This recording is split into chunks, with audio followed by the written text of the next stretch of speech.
Muy buenos días a todos, estimados ciudadanos, estimados conciudadanos, estimados vecinos, estimados compatriotas.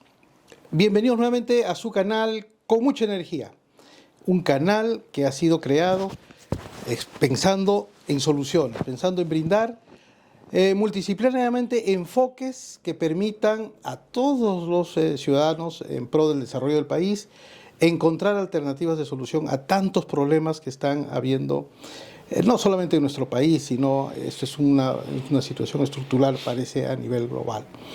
Entonces, siempre nos estamos esforzando por invitar a nuestro canal Con Mucha Energía a personas comunes como nosotros, a personas de a pie, a personas que nos hemos forjado en un camino, haciéndonos profesionales, dedicándonos a las empresas, a las microempresas, siendo técnicos, es decir, multidisciplinariamente, apostando por el desarrollo de nuestro país. En esta oportunidad, ¿no? Es muy especial porque de las primeras entrevistas a esta, que en particular tiene un cariz que va a tener seguramente algo de tinte político, hemos invitado a una personalidad que seguramente va a marcar pautas en la política peruana. Se trata del general en retiro de la FAP, Wolfgang Grosso Costa. Él no solamente es el líder fundador de un partido que se llama Integridad Democrática, sino también él es académico. Por eso nuestra afinidad, por eso la importancia de sus palabras para cuando se dirija a nuestra audiencia, que generalmente son jóvenes estudiantes, pero también jóvenes ya profesionales, porque el futuro del país depende de ellos, depende de los jóvenes. Por lo tanto, nuestro esfuerzo es llevarles a ustedes las voces experimentadas en estas materias. Yo quiero presentar muy especialmente a Wolfgang, porque lo conocemos ya de cerca en sus habilidades de poder llevar a un partido casi a su inscripción.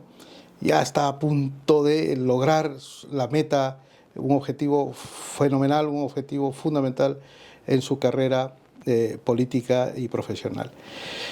Wolfgang, muy buenos días. Gusto de tenerte en nuestro canal Con Mucha Energía. ¿Cómo estás, Roberto? Muy buenos días. Para mí realmente es muy satisfactorio y grato poder estar acá en una entrevista que se vino postergando en varias oportunidades por las diversas actividades en las cuales estoy involucrado, no solamente precisamente en la academia, sino en lo que se refiere al partido político que tocas de mencionar, Integridad Democrática, del cual soy el líder y presidente fundador de la organización. Qué gusto, estimado Wolfgang. En realidad, en este canal, como habrás notado, al inicio mencioné personas comunes, personas de a pie, personas que somos peruanos, que queremos juntar a más buenos peruanos, pero queremos conocerlos, o sea, queremos conocerlos desde sus orígenes, queremos conocerlos, digamos, qué sienten por el país, cómo sus padres lo formaron, ¿no? Cómo encontraron su vocación y ahora principalmente en tu caso una vocación de servicio al, digamos, yo creo que al más alto nivel.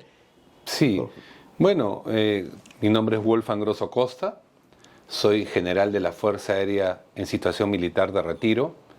Actualmente ejerzo la docencia en una universidad privada y vengo liderando precisamente y presidiendo una organización política disruptiva, esperanzadora, como así nosotros la definimos, que es Integridad Democrática. Tengo 57 años de edad, soy de Jesús María, un barrio de Lima, formado ahí desde abajo, de barrio, ¿no? De barrio, eso es lo que queremos escuchar. No, de barrio. Y con muchas anécdotas, como un muchacho que le gustaba pues compartir, socializar, y fui formado en un hogar con muchos valores por mis padres, realmente con deseos de ellos de formar a sus 4 hijos, porque somos 4 hermanos, y sacarnos adelante, y realmente fue un ejemplo que nosotros recibimos por parte de nuestro padre y nuestra madre, ¿no? Me refiero a mis hermanos. Soy de un colegio católico, de los padres agustinos, el agustiniano San Martín de Porres, de Pueblo Libre. Viví toda mi infancia y adolescencia en Jesús María, donde nací. Y siempre lo comento a manera de anécdota. A manera de anécdota, yo he cuidado carros, he lavado carros, ¿no? Ahí dentro teníamos, entre mis compañeros de barrio, teníamos pues cada uno sus espacios, porque en ese entonces había un cine que se llamaba Diamante, que estaba a la vuelta de la casa. Entonces la gente que iba al cine, que llegaban en sus carros, se estacionaban ahí, entonces nosotros teníamos un espacio para poder cuidar. Entonces cuidábamos el carro y nos ganábamos una propina, ¿no? Y por ahí una lavadita del carro y ya teníamos un poquito más, ¿no? Claro. Y jugaba en la calle.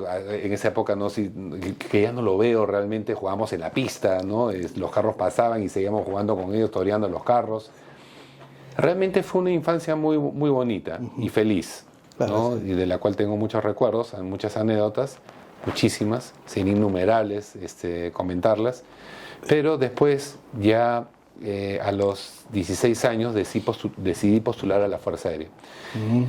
Yo no sé cómo, yo digo, tengo la bendición y la suerte de haber elegido una carrera que realmente era compatible con mi vocación y deseo de servir.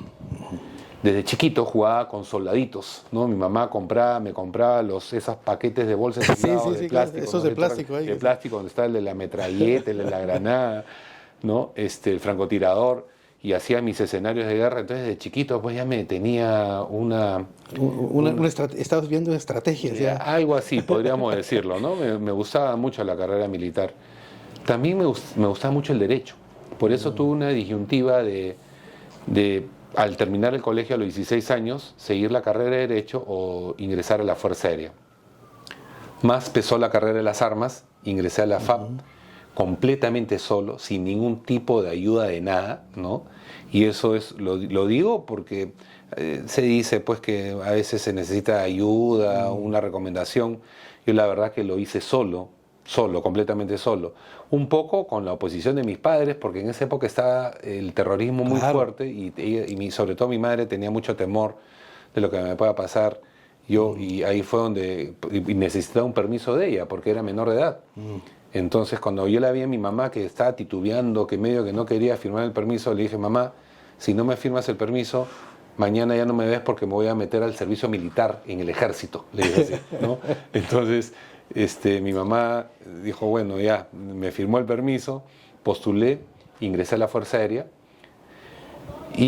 pasé, como todos, muchas situaciones, muchos vaivenes en la institución, porque no es una carrera fácil, es muy bonita. Yo digo, para mí, bendecido, porque di en el clavo con lo que yo quería, que era compatible con la carrera que estaba siguiendo, y era un trabajo, ¿no? Mi trabajo. Entonces, pero con mucha vocación. Qué bueno uno disfruta cuando uno realiza lo que uno tiene vocación. Yo hago una analogía como un futbolista, ¿no?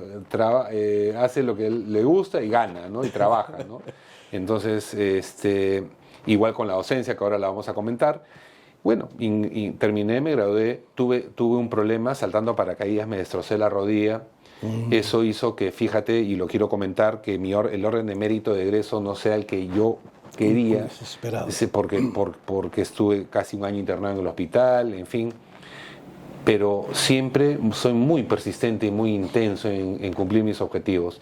Me gradué, logré graduarme obviamente, y todos los cursos que he hecho en la carrera, siempre trataba de ocupar los primeros puestos, estar en el número 1, con mucha competencia, porque hay mucha competencia en las Fuerzas Armadas, y en especial en la Fuerza Aérea.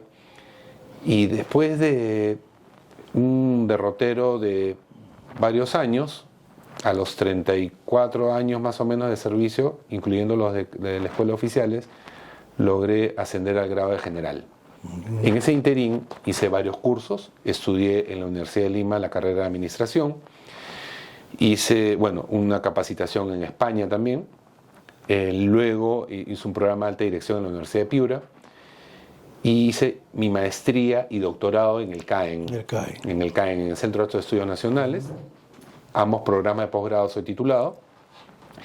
De hecho, conocí a tu esposa ahí, porque fui su profesor en una maestría, porque después de de titularme, podía ya enseñar teniendo el grado de maestro primero y después de doctor. Eso es con las nuevas reglas. Con las nuevas reglas, exactamente, que ahora seguro la vamos a comentar. Y enseñé, de hecho yo he enseñado desde que era teniente, fíjate, a mí me encanta enseñar, mucho.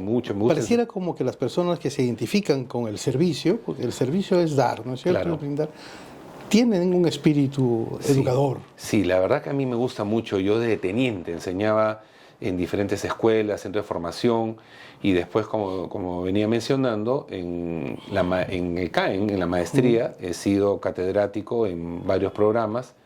Soy padrino de 3 promociones, entre ellas la de Jacqueline, de tu esposa, de la tercera maestría de inteligencia estratégica, y me desempeñé como subdirector general del CAEN. Es ahí donde, haciendo el grado de general en la Fuerza Aérea, ocupé los cargos de director de información e intereses aeroespaciales, también director de inteligencia, que es mi especialidad en la Fuerza Aérea, mi especialidad es inteligencia.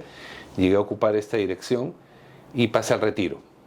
Pasé al retiro hace 2 años y medio, y al pasar al retiro pude empezar con un proyecto muy esperanzador que es Integridad Democrática, que yo lo venía pensando de años atrás, pero obviamente por estar en actividad en el servicio militar no podía... Era incompatible. Era incompatible con la Constitución. Claro. Soy una persona, soy muy demócrata, soy muy respetuoso de la Constitución, pero ya al estar en retiro tuve la prerrogativa de fundar Integridad Democrática. Es así como convoco a un grupo de profesionales y ante la preocupación que venía ocurriendo en el país, les manifiesto mi intención de formar un partido político y los invito a formar este grupo. Y es ahí donde nace Integridad Democrática, una organización que nació con un sentir cívico de servicio, de servir y no servirnos. Y ahora, al cabo de 2 años y medio, estamos a puertas de inscribir el partido para participar en las elecciones presidenciales del 2026. Qué bien, una introducción, pero así, donde creo que incluso has respetado los puntos y comas. y de verdad es para mí también bastante grato compartir una conversación, una entrevista con un militar. Yo también tengo unos parientes que son militares, pero del lado del ejército. Y he notado siempre esa disciplina, esa forma de ver la vida de manera distinta, de enfocar las soluciones de los problemas también de manera distinta, no como los ciudadanos civiles a veces. Pero bueno, en la medida que ha avanzado, digamos, y evolucionado incluso las estructuras sociales a nivel mundial, muchas cosas han estado como que fallando en sus estructuras también, ¿no? No quisiera darle un tinte muy político a la entrevista todavía, ¿no? Pero yo tengo mis reparos a veces también con algunos aspectos que en estos últimos tiempos no han estado a la altura de parte, no voy a decir de los integrantes de la FAB ni de la Marina, sino de otra entidad de las Fuerzas Armadas. Pero es importante nosotros confiar. Justamente claro. Estaba conversando, atendiendo también una charla de un exponente importante de una gremio empresarial, y algo que en el país ellos lo sienten así, pero también los ciudadanos de a pie necesitamos sentir, es la confianza en las autoridades, la confianza en sus instituciones, la confianza incluso en el servicio que pueda prestar algo que el Estado está ofreciendo a su sociedad. Y entonces todos creo que estamos ahorita desválidos de esa confianza. Y para enfrentar ello, y para ello también un poco he estudiado un poco los antecedentes de Integridad Democrática, hay un lema que me gusta, y creo que les va a gustar a muchos de la audiencia, es eficiencia, decencia y valentía. O sea, hay unos aspectos que yo también soy profesor, y en clases yo soy ingeniero, tengo otra manera, bueno, otras formas tal vez de explicar un poco la realidad, Pero siempre a mis alumnos les digo, ¿no? Sí, pues lo que se persigue en estos tiempos es eficiencia, pues. Con la menor cantidad de recursos hay que lograr tal vez los resultados, ¿no? Los objetivos. Y a veces se exagera porque también muchos empresarios toman a bien eso que les ofrece el mercado y les dice, vamos a tratar de optimizar todo y con el mínimo esfuerzo vamos a maximizar nuestros ingresos. Y eso yo creo que tampoco es, lo loable, sino hay un término medio de eficiencia. Exactamente, un equilibrio, como en todo, ¿no? Entonces, pero siempre hay que ser eficientes. Y en estos tiempos lo que estamos careciendo pues, es de decencia, ¿no es cierto? O sea, ya nadie puede confiar en nadie y eso es por falta de valores y la decencia está bien cuestionada. Y la valentía viene ya como un broche de oro porque yo lo enfoco así. Muchos sabemos lo que está pasando, pero muchos también están callando porque no sienten, ven que si dicen algo a lo mejor algo les puede suceder y eso es que el mismo establishment está, digamos, como que generando un cierto temor, un cierto miedo. Entonces lo que se necesitan son peruanos valientes. Y entonces en esta oportunidad, estimado Wolfgang, que cuando propones ello, ¿qué es lo que Integridad Democrática va a ofrecer al país? Bueno, precisamente tú acabas de mencionar, es una trilogía de preceptos que nació con el partido. Definitivamente nuestro país está en una situación muy crítica. Tenemos más de 203 años de independencia y a lo largo de todo ese tiempo hemos sido gobernados por 131 presidentes en la historia de la República, la mayoría cuestionados. No me gusta generalizar, pero hemos sido gobernados por personas que han antepuesto sus intereses personales que antes que los colectivos. Y esto se ha enfatizado mucho más en los últimos años. ¿Y por qué? Porque no hay precisamente, primero, capacidad, que es la eficiencia, no hay integridad, que es la decencia, y ahora, sobre todo ahora, no hay la valentía para poder tomar la decisión de entrar al ruedo, como se dice, y comenzar a iniciar un cambio que nuestro país urge, pero de manera inmediata. Cuando nosotros nacimos como Integridad Democrática, dijimos, bueno, vamos a enfrentarnos a todo un sistema, fíjate, todo un sistema. A mí me han tildado de soñador, hasta de iluso.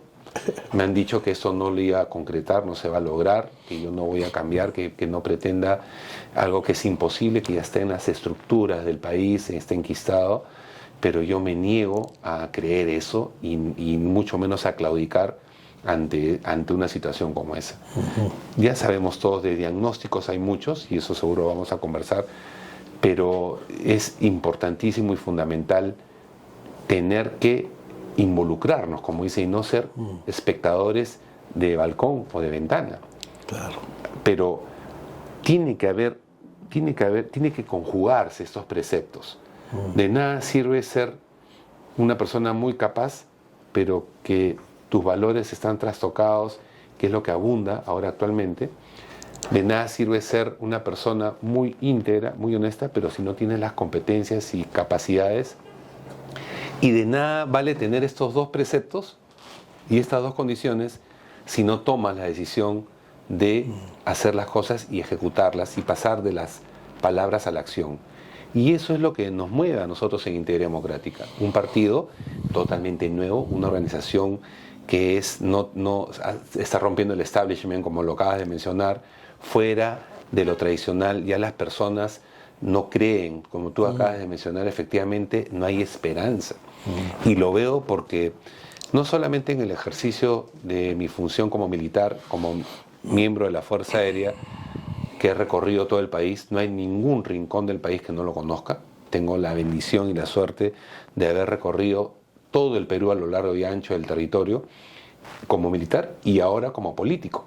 Lo estoy haciendo, a pesar de que, como lo comentamos fuera off the record, yo no tengo ningún tipo de descanso, no tengo ninguna pausa, porque hago cátedra en la universidad, justamente enseño en la Facultad de Ciencias Empresariales y Económicas, en la carrera de Administración, que me encanta, te digo, porque es una forma también de hacer patria, ¿no? De sembrar en estos muchachos, estos jóvenes, los conocimientos, pero sobre todo la experiencia. Como yo le digo a mis alumnos cuando empezamos el semestre, les comento, la universidad, o en este caso yo como profesor, les puedo entregar el libro al inicio del semestre y nos vemos en la semana 16 y les tomo el examen. Lo rico de la cátedra es poder interactuar y hacerles conocer a ellos todas las experiencias de uno, todo lo que uno ha vivido, lo bueno y lo malo, lo bonito, lo feo, Sí. ¿no? Porque acá no vivimos no es una burbuja, acá ellos y los muchachos sobre todo se van a enfrentar con la calle. Yo les digo, ustedes están acá en la universidad como una burbuja, pero los tiburones están nadando afuera. Ustedes tienen que estar preparados para enfrentarse a esos tiburones con todas las competencias, capacidades y sobre todo valores. Entonces, lo que te comentaba, yo prácticamente viajo los fines de semana a provincias y cuando camino por las calles, plazas, mercados, las avenidas y converso con las personas, lo que me encuentro, y cuando vamos con el equipo que me acompaña de asesores, el equipo de integridad del partido, nos encontramos con personas que han perdido la esperanza, personas que ya no quieren saber nada, no quieren saber nada de la política, dicen todos los políticos son los mismos, todos son o ladrones o corruptos o mienten, prometen y no hacen nada después. Y yo les contesto, señora, señor, amigo, hermano, yo te creo lo que tú dices y realmente me solidarizo con tu sentimiento, pero por eso estoy acá. Yo he tomado una decisión, tomé una decisión de dejar mi zona de descanso, solamente más allá de la docencia, porque no descanso nada, pero lo hago con mucho amor, con mucha vocación de servicio, porque particularmente, Roberto, te digo, yo no puedo seguir viendo a nuestro país cómo se desangra y cómo cada vez se deteriora más. Y pareciera que entras en un tirabuzón inverso, un túnel, que no hay una luz al final. Entonces yo le digo a estas personas, miren, el próximo gobernante del país no va a venir de otro planeta, de otro país, va a salir de acá. Queremos que sigan gobernando más de lo mismo. Queremos que nos gobiernen personas impreparadas, personas que no tienen cualidades morales, manipulables, que vienen ya condicionadas, hipotecadas en todo sentido. Entonces acá también hay una responsabilidad compartida, ¿no? Acá tenemos que nosotros involucrarnos, conocer, indagar. ¿Quiénes son las personas que esos próximos líderes? Mira, yo te digo, Roberto, como seres humanos somos imperfectos, podemos cometer errores, así es, somos seres humanos, el único perfecto es Dios, pero por lo menos acá tenemos la decisión, la voluntad, las ganas, la transparencia, la vocación de servicio, el deseo de dejar un legado de trascender. Y siempre, como me remito a la cátedra, hay un teórico, Maslow, que habla de la pirámide, ¿no es cierto? Que la cumbre, la pirámide de Maslow, esa pirámide donde el vértice superior es la autorrealización. Y como yo le digo a mis muchachos, a estos muchachos que son el futuro del país, porque por ellos estamos haciendo esto, y dejarles un país diferente al que estamos viviendo nosotros, o por lo menos enrumbarlo hacia ese sentido, hacia ese norte, le digo, ¿qué es lo que pasa cuando uno llega a este vértice superior? ¿La vida no termina? Mejor dicho, ¿la vida termina ahí? No. Hay una proyección. Esa proyección es dejar un legado y trascender. Y ese es mi propósito de vida. Yo estoy plenamente decidido a dejar un legado y trascender positivamente, porque ejemplos de lo otro hay muchísimos, pero qué honroso, qué sublime, y uso esta palabra, qué sublime es que tu apellido, tu nombre, quede grabado en piedra en los anales de la historia de un país. En algunas generaciones. Claro, a futuro tenemos peruanos insignes, muchos también, que han marcado justamente ese camino. Entonces esto se ha venido perdiendo y más son los ejemplos de líderes, si cabe el término de líderes, porque para mí no lo son, pero personajes de la política, de todos lados vemos lo que está pasando todos los días, tenemos una noticia de personas que realmente y a eso, manchan la honra no solamente de ellos como ciudadanos, sino del país. claro, y a eso quería llegar también, porque muy bien, ha sido muy clara tu percepción de la situación actual con relación a los políticos, ¿no? A ese establishment que, digamos, parece que asfixia, digamos, a todo ciudadano que pretende, a través, convocar a la gente de bien. Y algo que hemos notado también mucho es que esa gente de bien, ¿no es cierto?, ve que no hay consensos en el país. Cuando somos casi de la misma generación, escuchábamos 40 años atrás a los políticos de antaño y decían, vamos a generar políticas de consenso, ¿no? Y bueno, no lo valorábamos en su real dimensión, pero sabían qué significaba un consenso. Claro. Ahora prácticamente pareciera como que no les interesa los consensos. Y es más, se suma a ello ya riesgos, y ahí pasamos a tu materia, me parece que dominas, el tema, por ejemplo, de la inteligencia. Y entonces notamos que hay una desinformación plena a nivel de todos los segmentos, de todos los poliedros, que a veces también de las clases de inteligencia estratégica también algo me comentaba Jacqueline. Y entonces hay una desinformación tal que la gente está confundida. Y entonces dicen, no, nos han dicho que los extremos son lo único que pueden existir, ¿no? No. Y se está dejando un vacío grande a posiciones patriotas, a posiciones muy peruanas. Y entonces, y ahí viene la pregunta para que puedas seguir explayando un poco más o menos tu parecer, porque hay que adoptar medidas urgentes pronto, ¿no? Por ejemplo, con relación a la inseguridad. Claro. Estaba también en alguna reunión con personajes que están defendiendo un poco el tema de Petroperú, porque Petroperú también es otro problema, ¿ya? Pero no vamos a temas tan específicos, sino, por ejemplo, el tema de un microempresario que, por ejemplo, su oficina es su celular, ¿no? Y entonces, si el celular lo pierde su agenda, pierde sus contactos, pierde su enlace, su vínculo con todos sus procesos que, entre comillas, deben ser productivos. Y eso y no va a poder tener un celular porque la inseguridad está entonces a la orden del día. Tenemos una informalidad grande en el país, pero por ahí alguien también me comentó en algún momento, pero mira, ¿sabes qué? La informalidad ha hecho de que los peruanos tengamos que buscarnos el pan el día a día.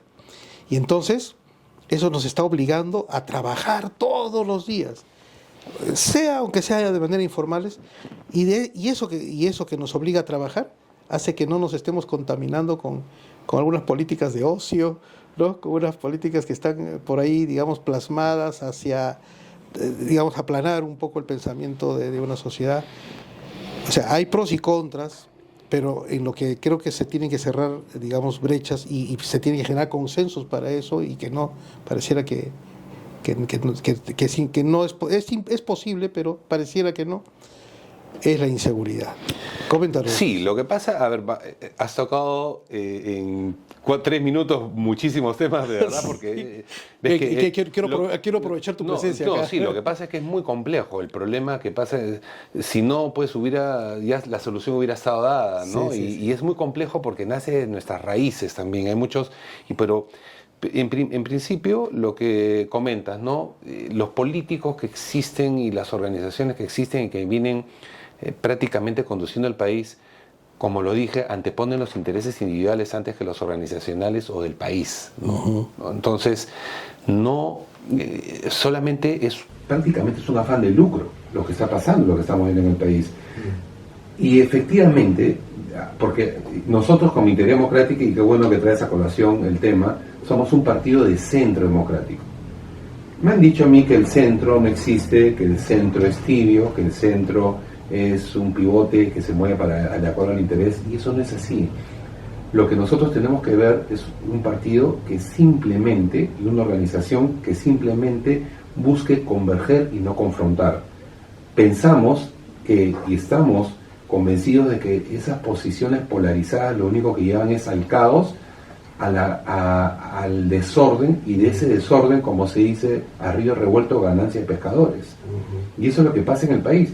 Ahora, eso es lo visible, pero debajo de la mesa vienen las negociaciones y existen esos acuerdos para poder seguir manejando el país y seguir prácticamente lucrando y dejando a toda una población prácticamente a la deriva. Y eso es lo que decías, que las personas se sienten no representadas por las autoridades que en este momento están liderando. Desconfiadas y no representadas. Entonces, empezando por esto, ¿no? Entonces acá, y eso es el caldo de cultivo de lo que pasa en el país.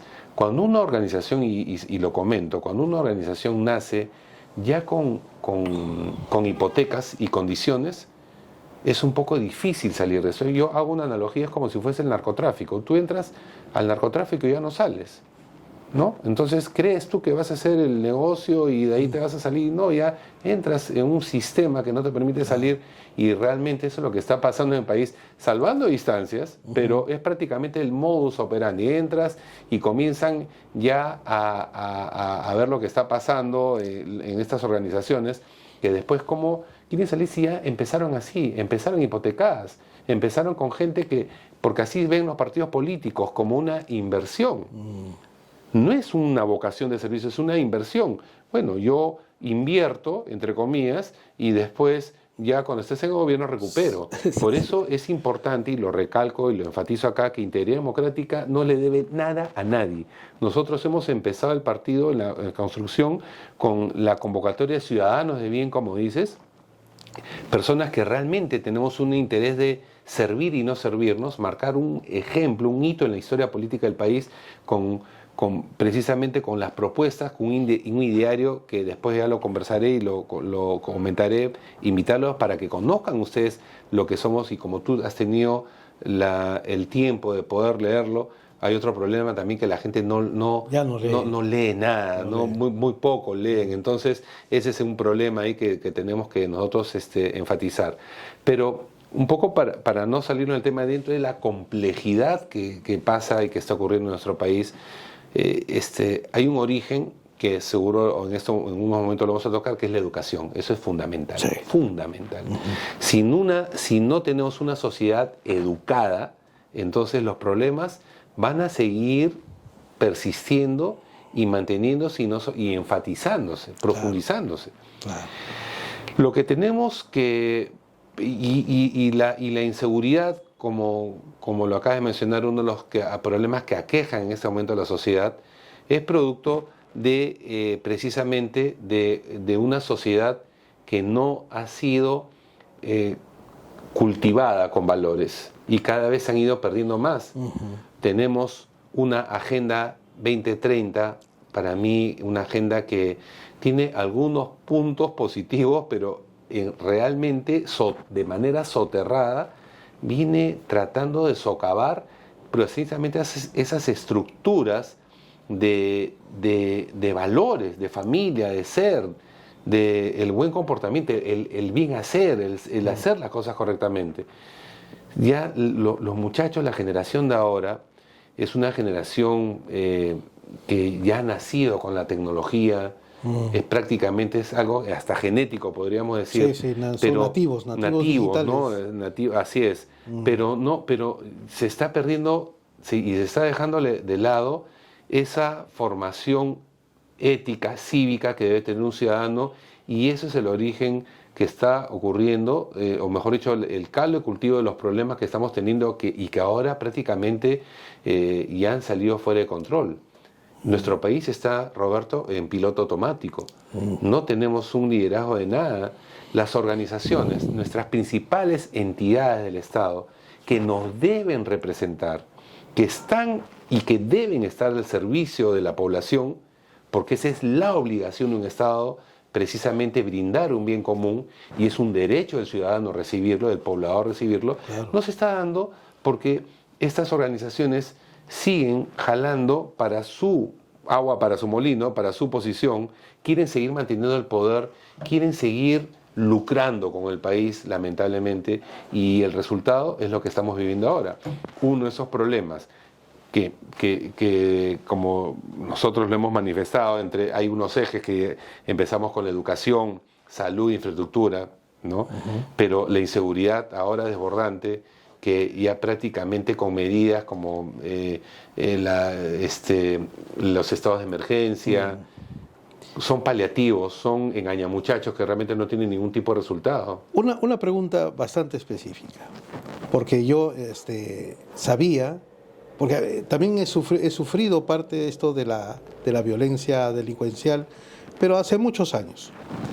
Hace muchos años, una vez robaron una oficina que teníamos con un socio y se llevaron todas las computadoras. Les hablo de hace unos 30 años. Y varios policías que, digamos, fuimos a hacer la denuncia, todo eso, ellos decían que la policía sabía todo. O sea, es decir, hay un servicio de inteligencia que se supone que sabe todo y se anticipa, pero pareciera que para estos efectos o está deteriorada la institucionalidad de la inteligencia o está desmantelada. ¿Quisieras opinar así? Sí, claro. O sea, bueno, definitivamente se necesita esa fuerza. No, totalmente, ¿no? Totalmente. Nosotros, bueno, no quiero ser muy técnico en esto, pero la inteligencia en un país, y en el caso del Perú, está bajo una organización, un sistema, que es el SINA, el Sistema de Inteligencia Nacional. Este Sistema de Inteligencia Nacional tiene un ente rector que es la DINI, que es la Dirección de Inteligencia Nacional, y y los órganos de inteligencia, por un lado de las Fuerzas Armadas, de la Policía Nacional, de Relaciones Exteriores, todos los que conjugan realmente y que tienen una participación. Pero si un sistema tú no lo potencias con las herramientas y sobre todo lo direccionas y sobre todo le das las prerrogativas que tiene, que le compete, y no lo utilizas para tus fines políticos, que es lo que ha venido sucediendo, claro, entonces por decalaje vemos que se comienza a deteriorar. Entonces, no está cumpliendo su función. Y no cumple su función. Claro. Entonces debemos, para mí, y le digo, entre otros aspectos que se deben tomar acá y con medidas urgentes, ¿no? Entre otros, porque son varios, acá se tiene que hacer una reestructuración del Instituto Penitenciario, se tienen que tomar medidas, se tiene que hacer modificaciones en el Código Procesal, el Código Penal, el Código Procesal Penal, y sobre todo también en lo que estamos comentando, en un fortalecimiento de la inteligencia, que es prioritario para poder ir a las cabezas de estas mafias que ya están enquistadas y que están prácticamente acorralando al país. Pero, de hecho, y yo quiero un poco volver al tema, Roberto, del tema de la educación, que es fundamental, ¿no? O sea, nosotros tenemos un problema. Permíteme hacer un preámbulo. Claro. Permíteme hacer un preámbulo, que vamos a ir a esa parte importantísima. Y tiene que ver, incluso con las instituciones, tiene que ver con las... Porque hay una etapa formativa primaria, digamos, ¿no? Muy básica, y hay una etapa formativa ya, digamos, de especialización.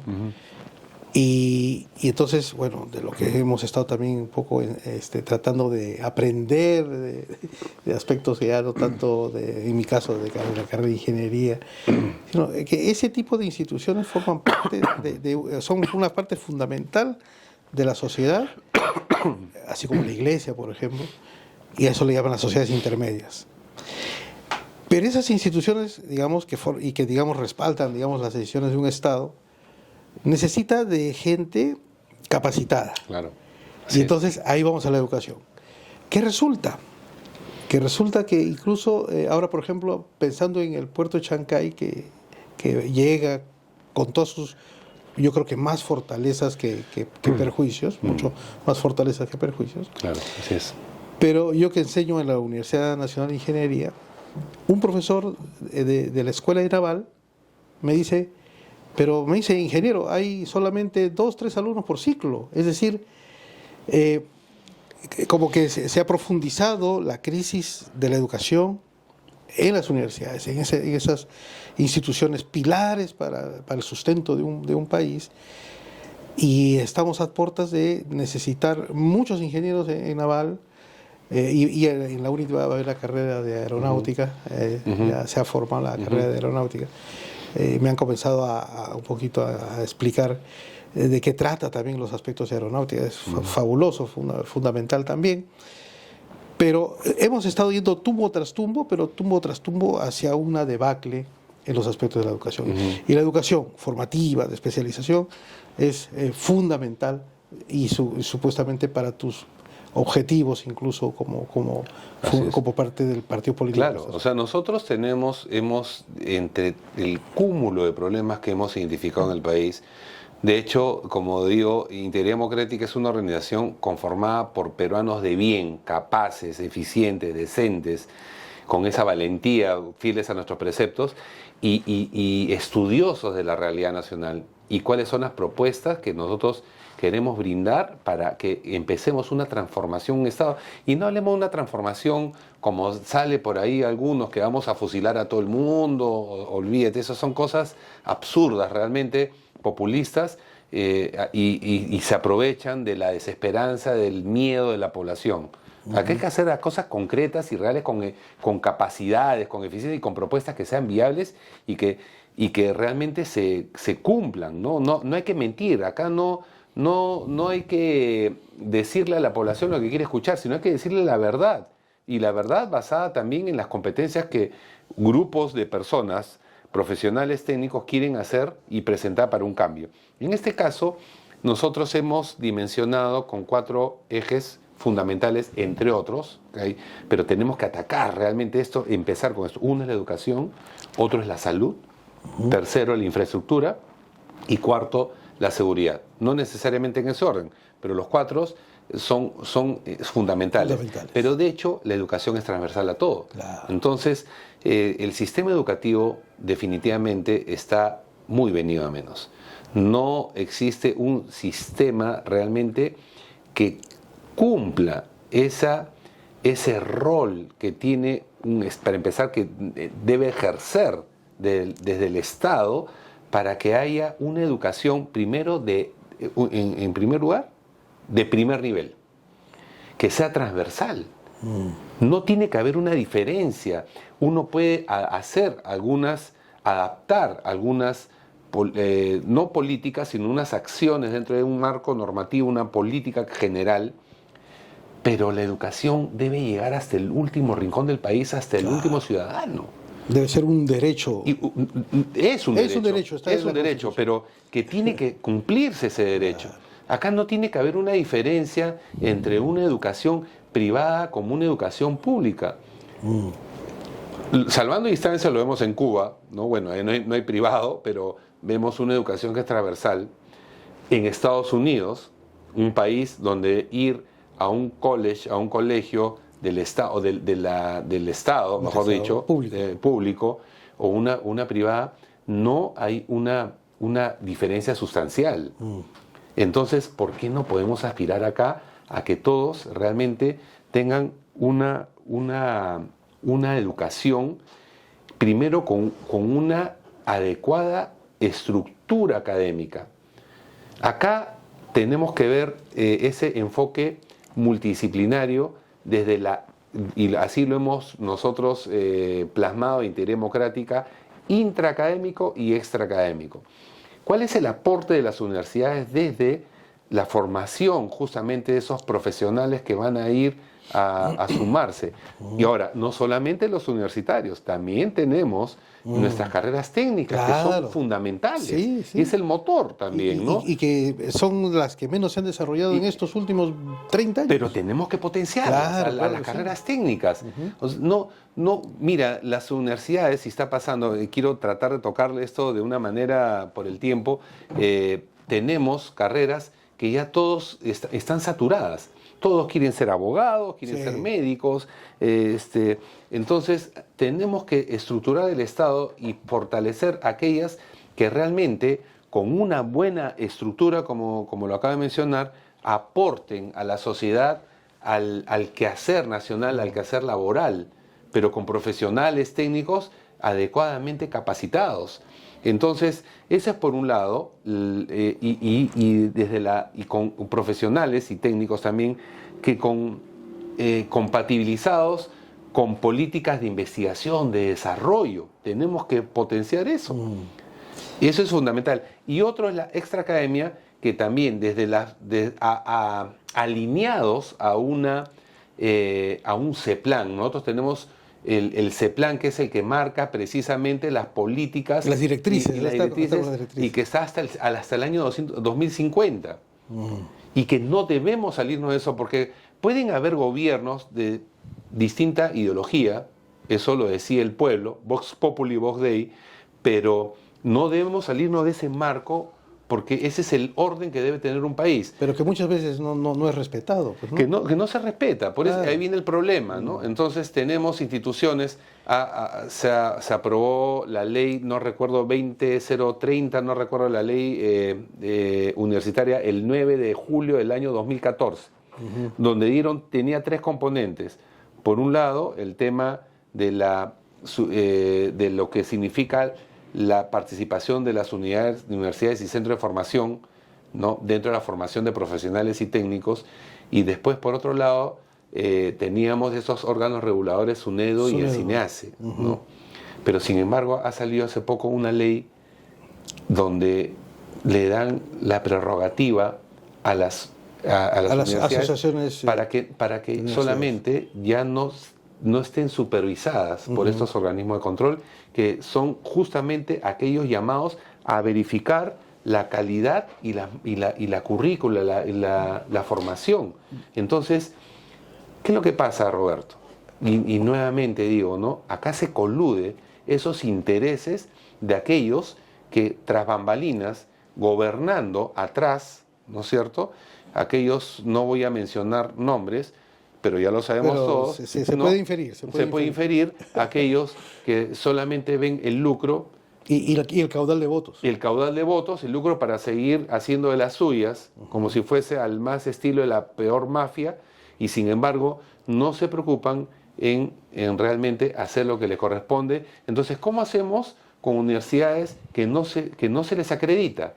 O sea, van a seguir de repente haciendo lo que quieren y no tienen ninguna supervisión, que es lo que corresponde a cualquier organización, a cualquier empresa. Y al final, esto, porque acá hay una gran diferencia entre nuestro país y tal vez otras realidades, no tenemos una visión de largo plazo. O sea, las personas, nos falta muchos, y me incluyo, de muchas carencias, pero no hay cultura, por ejemplo, de riesgos, de evaluación de riesgos, no hay cultura de evaluación de desastres, no hay cultura de, por ejemplo, generar una visión prospectiva, ¿no?, para nuestros tipos de problemas.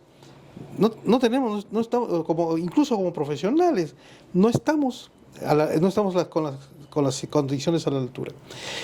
Somos reactivos y no preventivos, no planeamos. Ese es el problema. Así es, ahí quería llegar.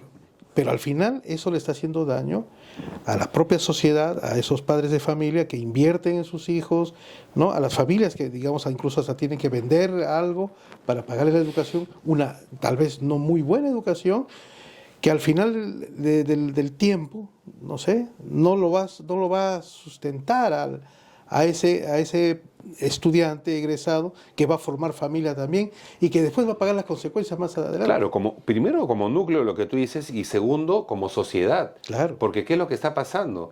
Cada vez una sociedad que se viene deteriorando. ¿Por qué tanto? ¿Cómo podemos nosotros justificar o entender cómo se ha elevado la criminalidad? Y no hay que echarle la culpa a los extranjeros, a la inmigración, no solamente, que se ha enfatizado, sí, pero también acá lo hay, ¿no? Claro. Donde los valores se han perdido, precisamente donde personas ya simplemente van a lo fácil, se comienzan a contagiar de eso, y tenemos, y no solamente eso, Roberto, no solamente estos delincuentes que, como tú dices, el que roba el celular, el que mata, ¿Y dónde dejamos a los de cuello y corbata? ¿No? O sea, a a los pensantes, a los pensantes, operadores. y ampones, porque son ampones realmente, y hay que decirlo en toda su dimensión. A esos nosotros tenemos que realmente, y cuando lo mencionamos, tenemos que hacer una transformación del Estado, y no hablemos de un radicalismo, una revolución, no, simplemente ejercer el principio de autoridad, y sobre todo con la prerrogativa que no tienes rabo de paja, que no tienes un lastre que te dice que te va a jalar, sino con la prerrogativa de decir, este soy yo, este es mi hoja de vida, soy la persona que quiero realmente hacerlo con la decisión, con la firmeza y la valentía, y realmente agarrar y arrasarte a toda esta gente, a toda esta lacra, ya sea el pensante, el de cuello y corbata, el de la calle. Acá tenemos que ir contra, porque estamos hablando de nuestra sociedad, nuestra supervivencia y el futuro de nuestro país. Se tiene que hacer un recambio.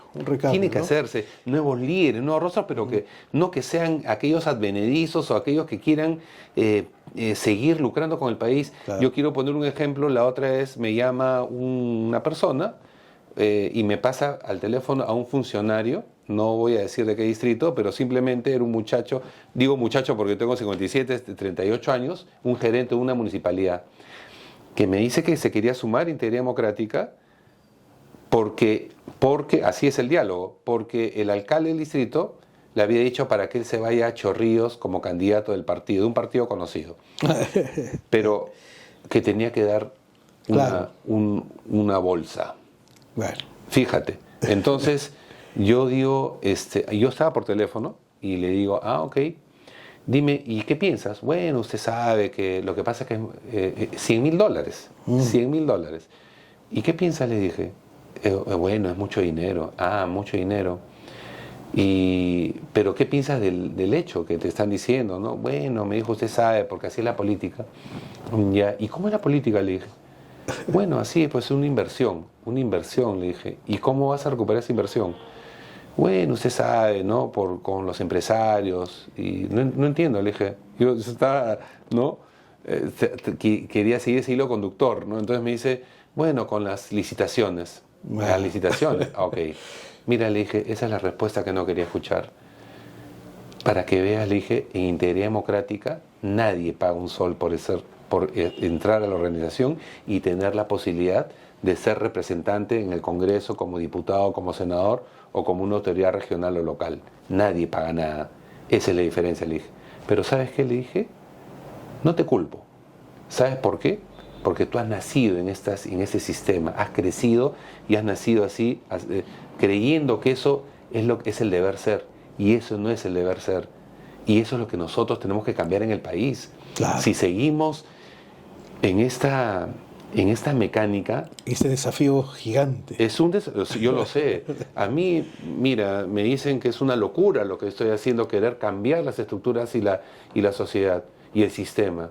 Pero yo digo, miren, ese cambio no es inmediato. Aquel político que diga que lo va a hacer en un plan de gobierno, mentira, está mintiendo. Y hay que ser honestos y hay que ser claros. Esto va a ser generacional, pero en algún momento tenemos que empezar ese cambio y dejar ese derrotero, ese camino para que las generaciones futuras vean que sí se puede hacer el cambio. A mí me encantaría, y yo te juro, Roberto, y lo digo, lo declaro, mejor dicho, que qué maravilloso sería ya quizás en los últimos años, cuando los que Dios me permita vivir, mirar atrás y decir, ¿no? Que por lo menos hemos dejado una huella. Claro, una huella, y que otros sigan esa huella y ver que nuestro país y nuestros hijos y los hijos de nuestros hijos tengan la posibilidad de tener un país como lo hay en otras dimensiones, en otros hemisferios. ¿Por qué no? ¿Por qué no podemos tener un país donde realmente sea ejemplar, donde podamos caminar en paz, donde tengamos todas las condiciones, donde realmente recibamos ese bien común? Y yo estoy convencido que en la medida que más peruanos de bien nos sumemos y nos juntemos, vamos a lograrlo. Muchas gracias, Wolfgang. Y bueno, es muy interesante la conversación. Te agradecemos desde este canal con mucha energía, digamos, tu presencia, el discurso que has dado a una audiencia que son jóvenes y que yo creo que hay muchas personas ya bien. Conocemos yo también tengo, digamos, me siento orgulloso de conocer muchas partes del país, no todo el país completo, pero muchos lugares. Y en todos esos lugares hay personas de a bien. Hay personas que siempre dicen que están temerosos de hacer política. No saben cómo, ¿no? están dispersos. Están dispersos. Entonces, hay un desafío grande desde el punto de vista, sobre todo político.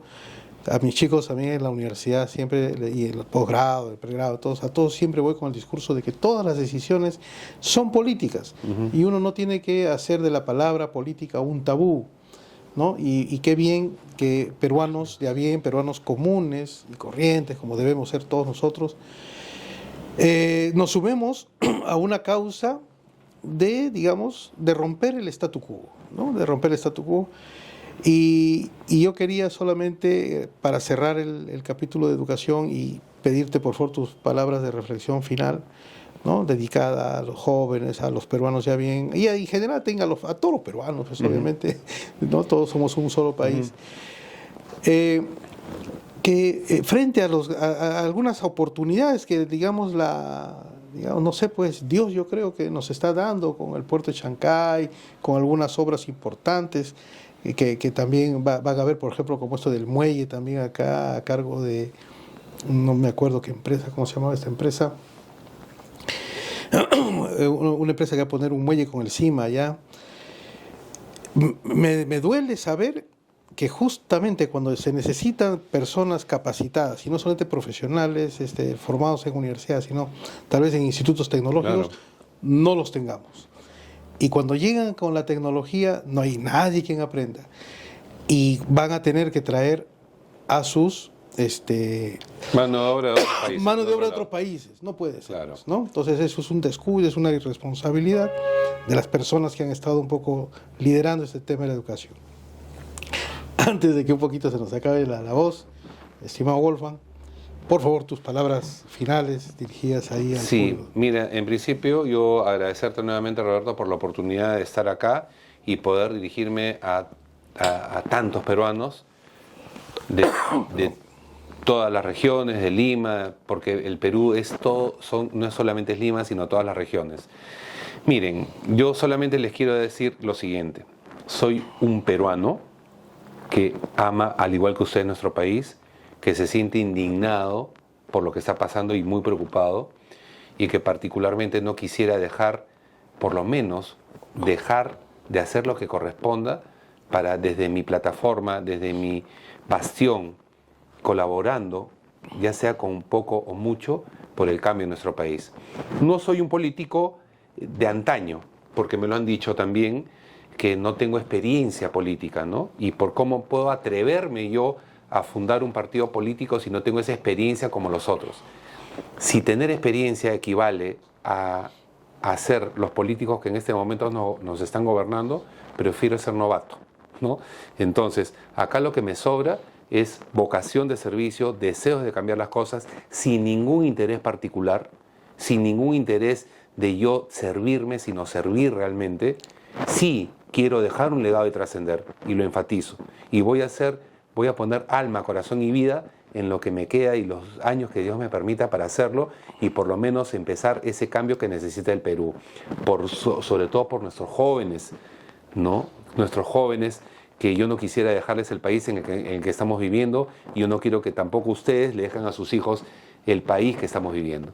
Así es que yo primero, y me dicen, porque salen muchos opinólogos, ¿por qué dije esto? ¿Por qué no dije lo otro? ¿Por qué levanté la ceja? No la levanté, miré a la izquierda, miré a la derecha, ¿por qué me senté así? La verdad no me preocupo en eso. A mí lo que me preocupa es realmente tener una organización que responda a las necesidades, al requerimiento y al clamor de la población. La población lo que quiere es sentirse representados, que el Estado les brinde esa obligación que tiene ese Estado, precisamente ese bien común, hasta el último rincón del país, hasta el último ciudadano. Esa es una obligación del Estado y es un derecho de la población, sin ningún tipo de interés de lucrar, de llenarse las alforjas con dinero, con cuentas por el Gran Caimán, por todo lado. Acá tenemos que ser un Estado firme, transparente, ejemplar, y sí se puede porque ahí habemos muchísimos peruanos que estamos dispersos por todo el Perú, pero que necesitamos aglutinarnos a través de una plataforma. Yo los invito a todos y cada uno de ustedes para que puedan ingresar a la página web del partido, que es www.integridaddemocratica.com. Ustedes van a poder visualizar ahí qué somos nosotros como organización, cuál es nuestro ideario, qué es lo que nos mueve, cuáles son las propuestas, y realmente invitarlos para que puedan sumarse a esta esperanzadora, disruptiva organización política que estamos plenamente convencidos que vamos a marcar un hito en la historia política del Perú. Queremos que la Integridad Democrática se quede y esté todo el tiempo que corresponde en los años que vienen más adelante, pero no para enquistarse como otras organizaciones que realmente dejan mucho que desear, sino realmente una organización que nos represente con mucha transparencia, como dice en nuestros preceptos, con mucha eficiencia, decencia y valentía. Solamente eso, Roberto, que vive Integridad Democrática, que vive el Perú, ¿no? Y vamos nosotros a lograr que nuestro Perú realmente se transforme y sea ese Perú que todos los peruanos desean y anhelan. Muchas gracias, Wolfgang. En realidad, no sé a qué cámara dirigirme para despedirnos. Yo creo que los dos nos vamos a despedir de un programa muy interesante, de un programa que ha, digamos, roto incluso paradigmas de nuestros discursos anteriores. Nosotros tenemos también el anhelo de contribuir con servicio, con vocación a la comunidad de jóvenes que tienen un futuro por delante. Y yo creo que lo más esperanzador de esto es que estamos cansados de siempre repetirnos que hay décadas perdidas, ¿no? Y queremos una década una década promisoria, una década esperanzadora, una década con nuevas gentes, una década de cambios. Todas las transformaciones que están habiendo en el mundo tenemos que aprovecharlas de alguna forma, ¿no? Pero para eso no tenemos que ser, digamos, ni extremistas, ni tampoco quedarnos sin digamos, de manifestar nuestra voluntad con mucha valentía. Yo felicito a Wolfgang, seguramente va a traer muchas novedades más adelante, y por ello nosotros desde su canal, con mucha energía, nos despedimos hasta la próxima oportunidad, pero antes, siempre recordarles que si les ha gustado el video, suscríbanse al canal y marquen la campanita. Es un tema que cada vez está más de moda. Muchas gracias. Muchas gracias, Roberto. No, gracias por la oportunidad, y sigamos apostando por el cambio que el Perú realmente lo necesita y clama. Muchas gracias. Siempre con mucha energía. Hasta pronto.